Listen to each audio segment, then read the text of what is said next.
Hello everyone, I'm 𝐬𝐬𝐿 and welcome back to my channel. In today's episode of Our Life Beginnings and Always, we are going to be continuing moment 6, I think, of step 3. It is called Reflections, and this is the second part to it. If you have not seen the last one, make sure to check that out because you will understand where we are right now and everything that's previously happened, I guess. I don't know. Before we get started, make sure to subscribe and share this video with your friends so then they can find out about my amazing channel just like everyone else. So yeah, let's get into it. I hope you enjoy. Okay, so we left off here at the docks and spoiler, Cove was basically having a meltdown in front of his dad. So I won't say anything else. Go watch the last episode, like I said. You'll understand. You both walked silently as you made your return to the docks. Cove's face was pensive, clearly still digesting everything his dad said. He finally sighed, catching your attention. He hesitantly reached for the bag he had brought and raised it up. Mina, I want to call my mom. I'm not going to leave her out of things, and I want to know what she thinks about what happened and all that. He fiddled with the straps of his bag. It still remained closed shut. It's not like I don't trust Dad, it's just Mom's thoughts are important too. I get it, Cove. There's two sides to every story after all. He seemed relieved that you understood. You knew he didn't want to be a bother with another delay. Oh, it's okay, Cove. Thanks. Then I guess there's no time like the present. Time to ask. With that mini pep talk, he finally opened his bag and found his phone. Cove unlocked it quickly and tapped over to his favorite contacts. He called up his mom and put the phone on speaker as it dialed. Kira must have had her phone close because she answered almost immediately. Cove, this is a pleasant surprise. I thought you'd be getting back to me later. Hey, Mom. He paused for a second then looked at you. You're on speakerphone with Mina, too. Hi, I'm here. Hi, Kira! Ah, Kira! I love Kira. Oh, my gosh. Oh, my gosh, I love Kira. Oh, hello. I'm popular today. Well, what's going on? Don't keep me in suspense. Are you a pro jet skier already? Huh? Cove chuckled and scratched the back of his head. Wait, am I missing something? Wait, did he tell his mom? Wait, hold on, what? I don't remember him telling his mom. Hold up, I don't remember this. I'm sorry. We haven't started yet. Actually, there's something I kind of want to ask you about. Really? I'm intrigued. Her voice was bright and excited. Cove moved the phone closer to his face so he could speak softly, aware that the tone of this conversation was about to change. Ooh. I was talking to Dad earlier. It was about your relationship and why you both divorced. That one syllable had lost all her earlier energy. Cove tightened his grip on his phone. Oh, Lord. It does make sense that the past would come up today. Yeah, but... He tried to brighten up the mood again. You weren't used to seeing... Oh, geez. You weren't used to him being the perky one of the two. You could only imagine it felt like a strange role reversal for him. Dad said you were really amazing. He admired you a lot. What a flatterer. She sighed wistfully, and you could hear some interference. Maybe she had shaken her head. You couldn't tell for sure. Oh, Cliff. He bungled himself through regular, everyday adulting and social situation in astoundingly charming ways. Yet, somehow, at the exact same time, he was an ambitious, slightly shady, under-the-table type of man when it came to making his living in the world.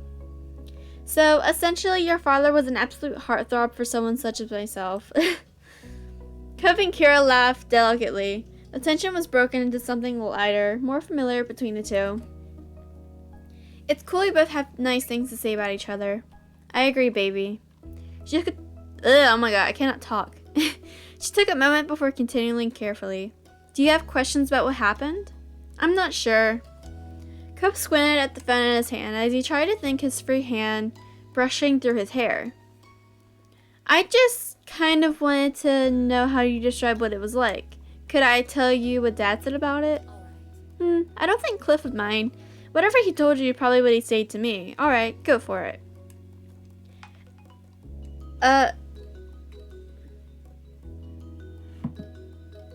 My phone just went off, sorry. After taking a breath, Cove recapped Cliff's experience, doing his best to follow his dad's story.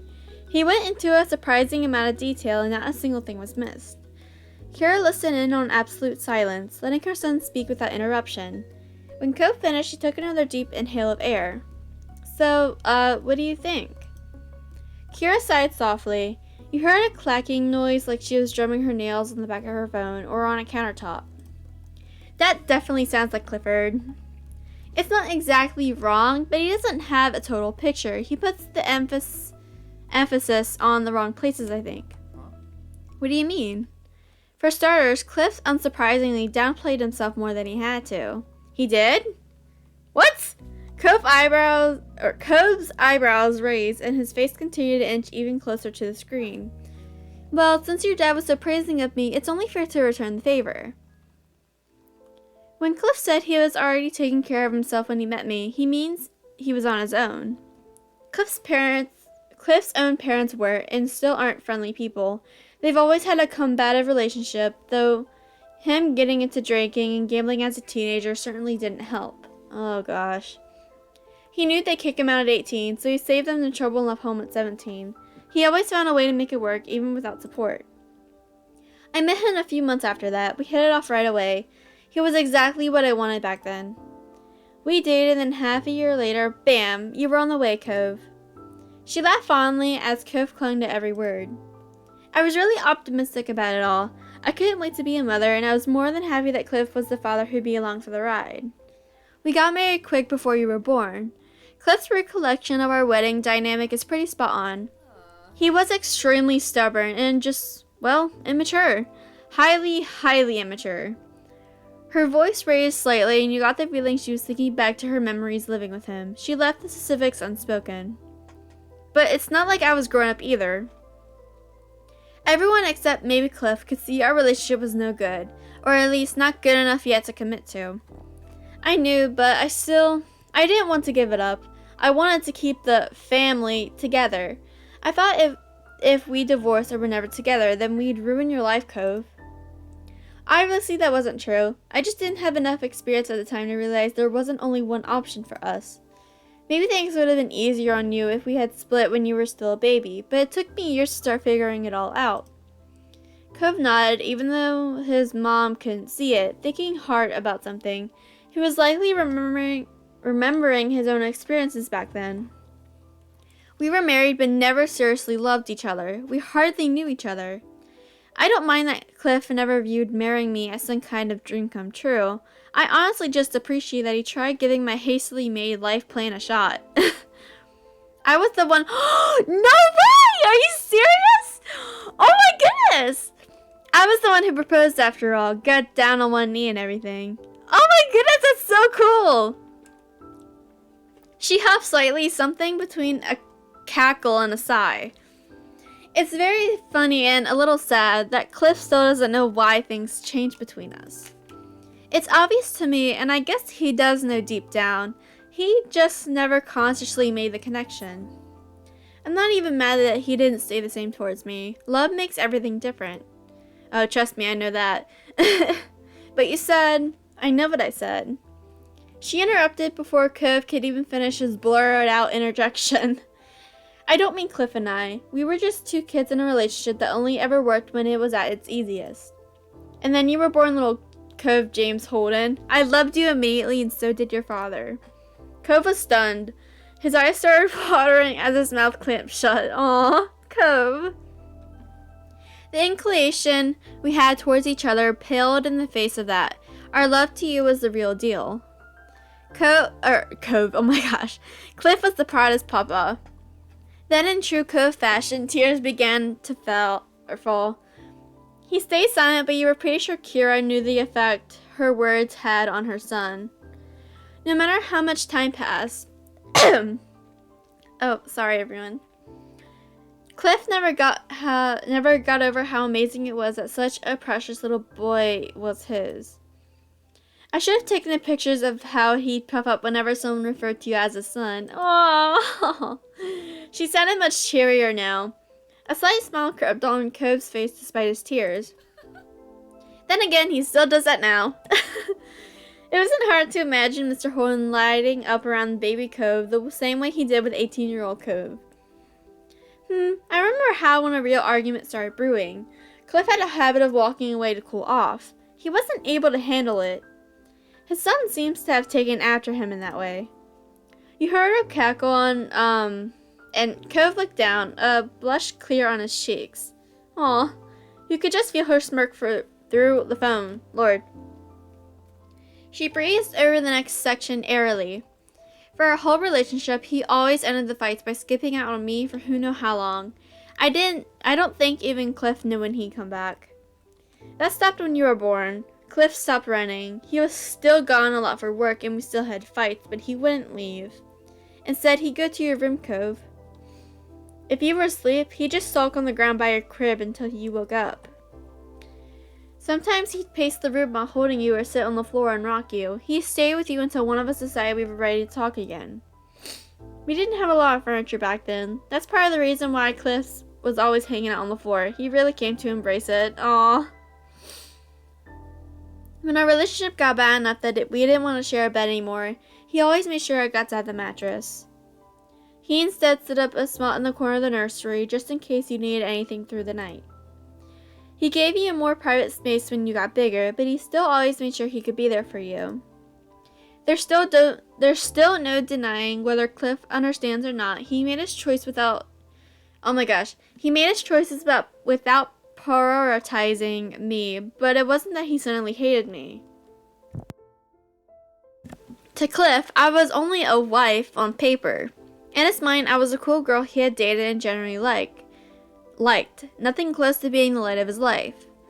All his blood, sweat, and tears weren't for himself or me or even the family unit. They were all completely and totally for his baby. Meanwhile, I was doing the same, though in the opposite way. I did take us being married seriously. I was trying to force us together as a couple so we would be a complete family for our child. You felt like a fly on the wall of a very personal conversation. Yeah, it kind of does feel like that a little bit. Cove didn't seem to notice when you looked over at him. His face a complicated patchwork of emotions. Eventually I woke up and saw what I was doing. I realized it wasn't going to work, not like that. When I was ready for it, I talked to Cliff about separating and starting up the divorce process.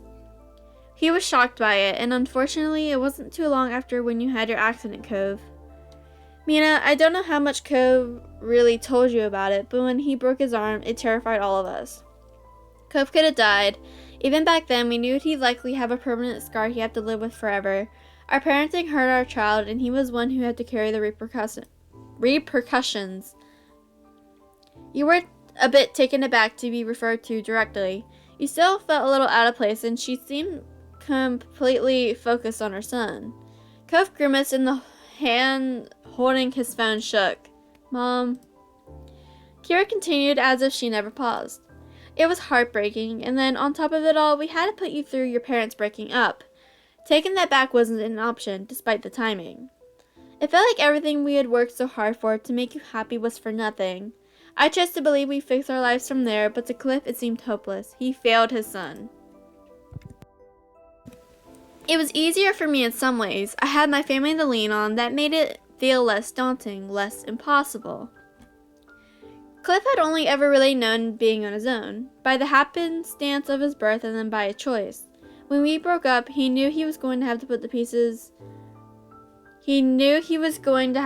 the pieces of what was left alone. I wanted to be there for him, even after everything, but I was the one divorcing him. It was impossible. I never managed to be someone he truly relied on, and I had to remember that wasn't changing.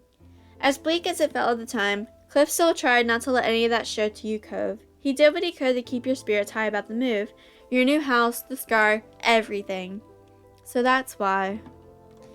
Cove trailed off. He had misunderstood the impact his injury had on his parents. You were reminded of something that made more sense now. Mr. Holden had been so helpful with Cove's old Halloween costume because he didn't want Cove to be saddened by the scar.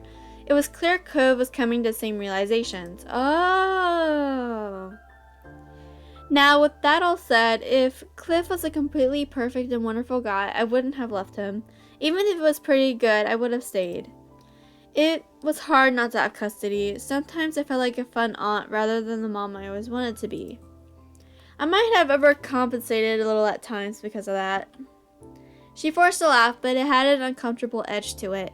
You could tell she was trying to blow off a very real anxiety of hers. Cove looked ready to say something, but his mom kept talking, kept moving forward. Still, it's not Cliff's fault alone that our relationship didn't work. We were always better as co-parents than spouses, but I knew in separating that it wasn't going to be even. And Cove, the only reason I could not stand being there for you all the time is because if I knew that if the situation was reversed and I could have provided a more stable environment, Cliff would have done the same. Your dad would give up his house, his shop, even his right arm if it would guarantee that you were safe and happy. So, as painful as it was, I was sure you'd be okay, because you were still with someone who loved you more than anything else in the world. Cove lowered his head, tears falling to the ground. He tried to speak. It took him a few tries. Thank you for telling me. His voice cracked and Kira made an alarm sound on the other side of the line. I'm sorry, baby. I didn't mean to make you cry. It's okay. He was still crying. Everyone could tell, being physically present or not. I love you, Mom. You've always been my mom, not some aunt, my mom. I love you too. Her tone was thick with emotion. She was at the edge of a voice break herself. I'm so lucky to be your mom. Aww. She started to sniffle openly. Don't feel bad for me with how it worked out. I promise that none of it was your fault, and it's not as though I'm completely miserable over here. I have an incredible life with a beautiful baby boy of my own who calls whenever he can. At that, Cove's tears only came down heavier. Aw, thank you. Kira sighed affectionately and you could hear the warmth in her voice. I think that's good for now. Maybe we should end the call. Take a moment. Is that really alright? He tightened his grip on his phone. You could see how emotionally exhausted he looked. Of course, we'll be in touch soon. For now, you'll only be able to keep thanking me or apologizing. Hey.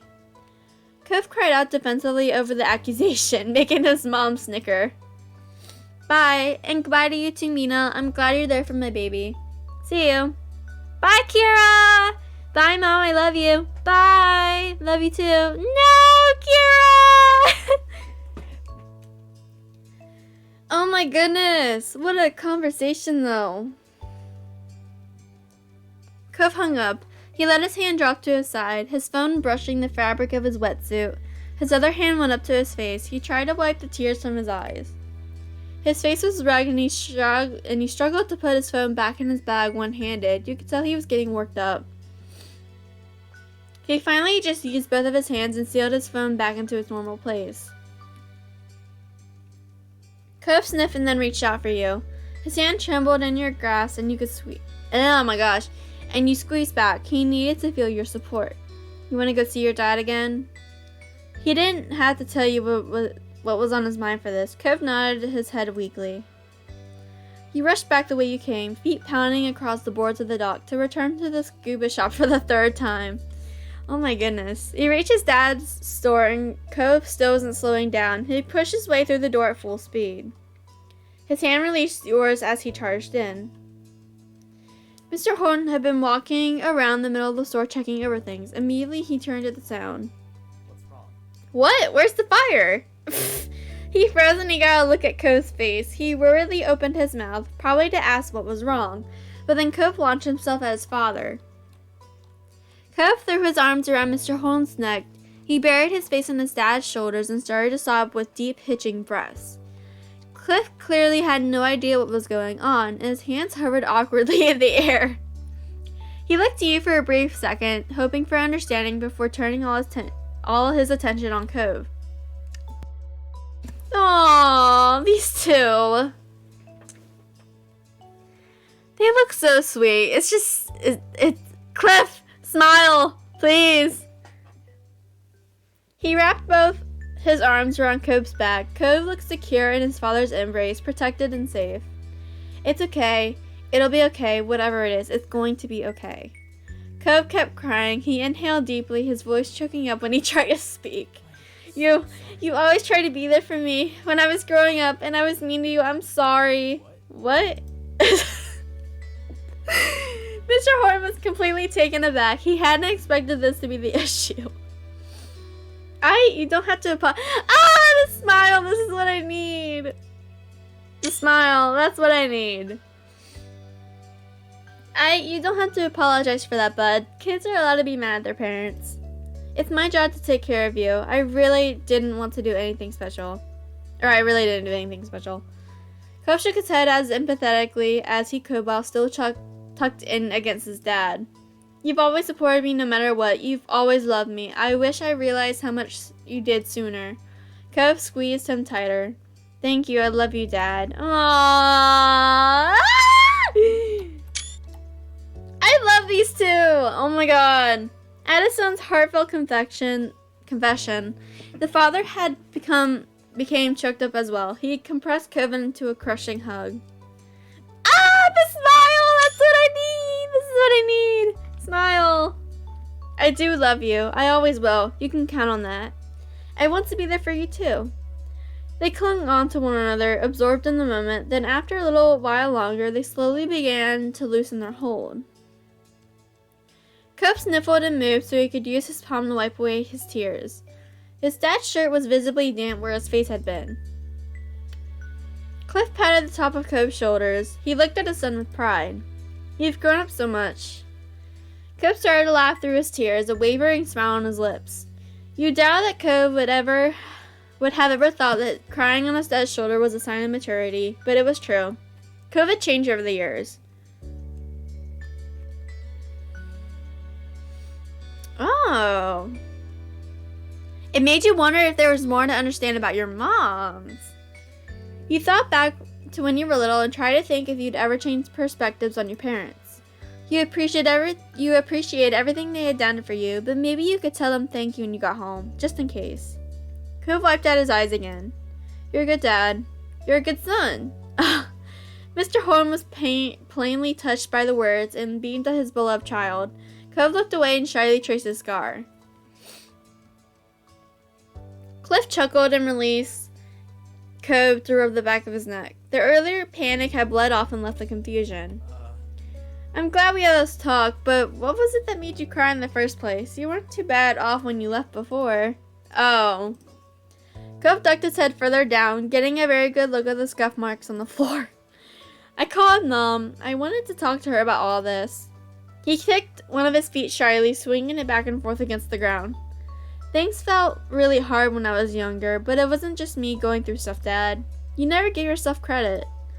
Cliff smiled gently and gripped Cove's shoulder with reassurance.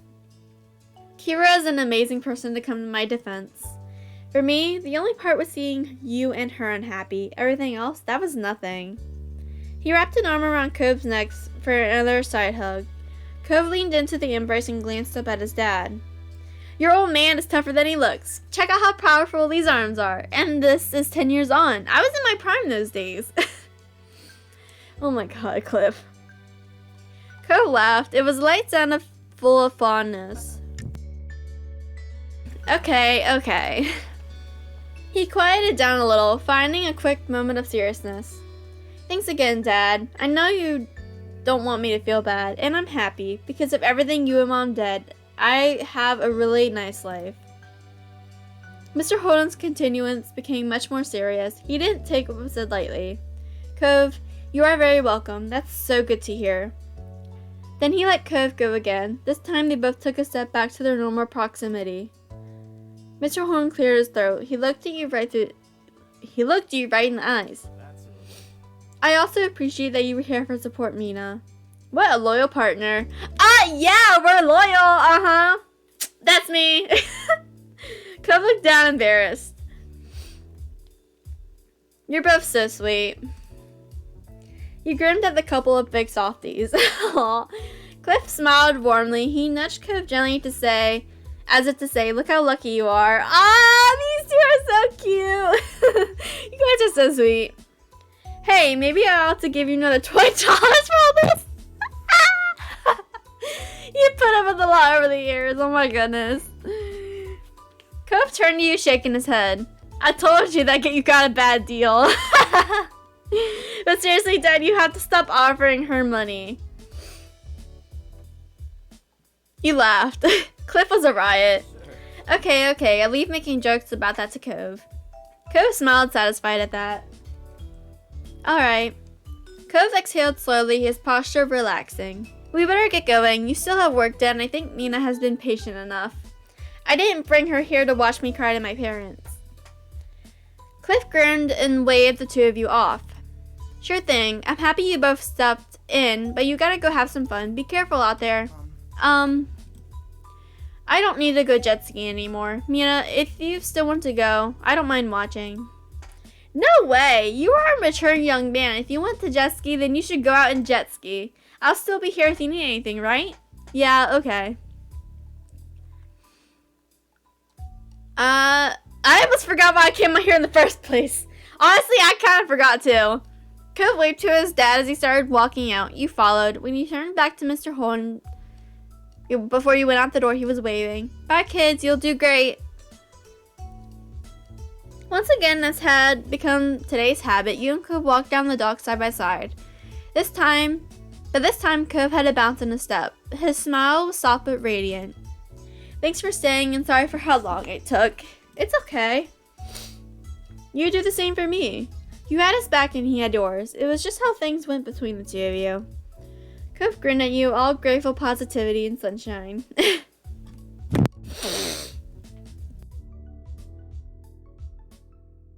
The water lapped at the dock beneath your feet. Cove looked down when a particularly strong wave crashed against it. It's weird to think about my parents' relationship. There's all this stuff that I don't even know. Because I wasn't there, or because I was just a kid, or because I didn't even exist yet. It feels really complicated. I know what you mean. I felt that way about mine. You'd sometimes hear your moms talking about something and be completely surprised. It was strange when you had been around for something but hadn't truly understood it because you had been too young. Cove nodded without elaboration. He looked out into the ocean wistfully for a moment before he shook it off. Nice. I'm happy they were married, even if they didn't stay together in the end. I'm glad you're feeling better. Oh, yeah. What are his views? Oh my gosh, I can't talk. What are his views on marriage? Speaking of marriage, oh god, here we go. Cove's eyes widened curiously as he turned to face you. Are you scared of it because of everything that happened with your parents? You talked about your future together before, but now you have more context for what Cove experienced in his family. You couldn't help but ask specifically about marriage. Cove shook his head shyly. He didn't hesitate for a second. No, surprisingly, I don't have issues about the idea of getting married someday. You looked at him, not bothering to hide your intrigue. He chuckled self-consciously at the reaction he got. I mean, don't get me wrong, trying to actually propose would be terrifying. I'm sure planning a whole wedding would be so hard, especially for me, but just the thought of having someone I loved that I was married to, that I'd spend the rest of my life with, that doesn't scare me. And actually, it makes me happy to think about... Oh my god. The both of you stuck smiles at each other. Oh my god. The color of his cheeks deepened as his voice grew smaller. Are you thinking about how you might want to get married sometime? I would.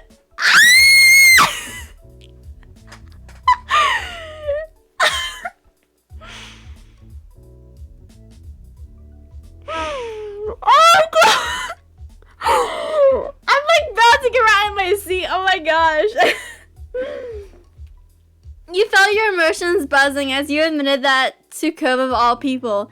You may not have filled in the final blanks, but you both knew those words meant very good is what you wanted.